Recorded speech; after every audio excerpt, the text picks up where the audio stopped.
These are my primary fuel filters. You know, I just completely disassembled them and cleaned them out in the spring. So now that it's fall, I'm not going to clean them out. I'm still going to replace these filters though. I'm just not going to clean out the bowl and everything because they really look good and clean and there's not a lot of gunk. This is a switch where you can change between which filter you're using. So I'm only using one fuel filter at a time when I'm running the engine. So anyway, I'm going to go ahead and change those out while I'm in here.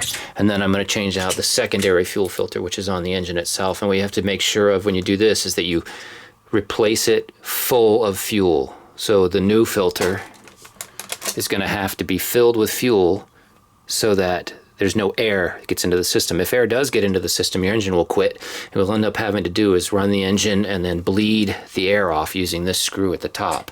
And it may take a couple of starts of your engine to do that, but you can do it by yourself. You just have to run back and forth between turning the engine on, bleeding air until it quits, go back, turn the engine on, and do it again.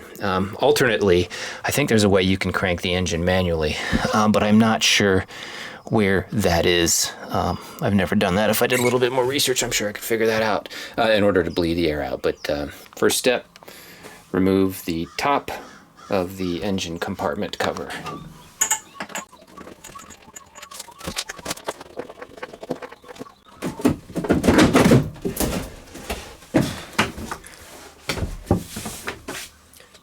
Now to replace the filters, you just unscrew the tops. Get your new filters ready. I've seen a lot of things on the internet and such about what is the correct efficiency of filter to use in your Raycor primary fuel filter. I concluded that these 10 micron filters, which are the blue ones, are the right one for this engine. My reasoning is 30 microns is possibly too coarse, and I do know that the engine filter is 2 microns, so 10 seems like a good pre-filter for a 2 micron filter that is the engine fuel filter. So anyway, unscrew this. And take off the lid, and what you'll see is these have a little orange O-ring right there. You may not be able to see it, but the filter comes with a replacement O-ring for that if you feel like you need to use it. I don't feel like I do. I replace these every year, and this one's still fine. Also comes with a replacement gasket for the lid. That's in here too. And again, I don't feel like I need to do that this year. Because I replace these so often. And I'm just going to leave it, but it just fits in there like that. You have to lift up these little handles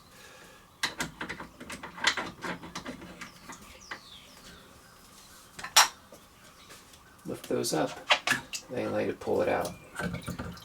Now these filters appear to be in superb condition. I am not going to replace these this year. At this point I'm just doing it too frequently. So I'm just going to put it back.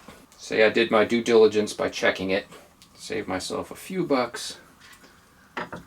Back in she goes, but I mean it's as simple as that.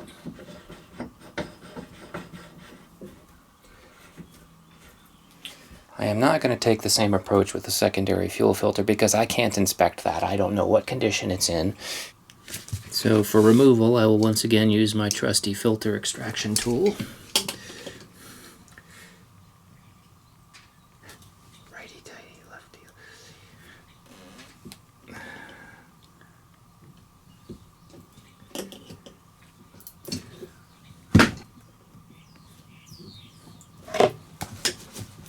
Don't forget to put rags under here like I just forgot to do.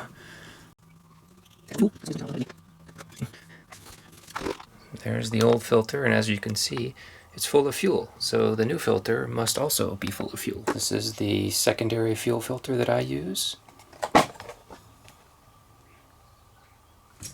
going to take the new filter, and recycle some of the fuel in the old filter, pouring it in there.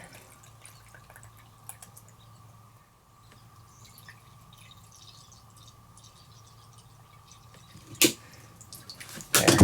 No! Alright. So now that's full. Now I will install the new filter.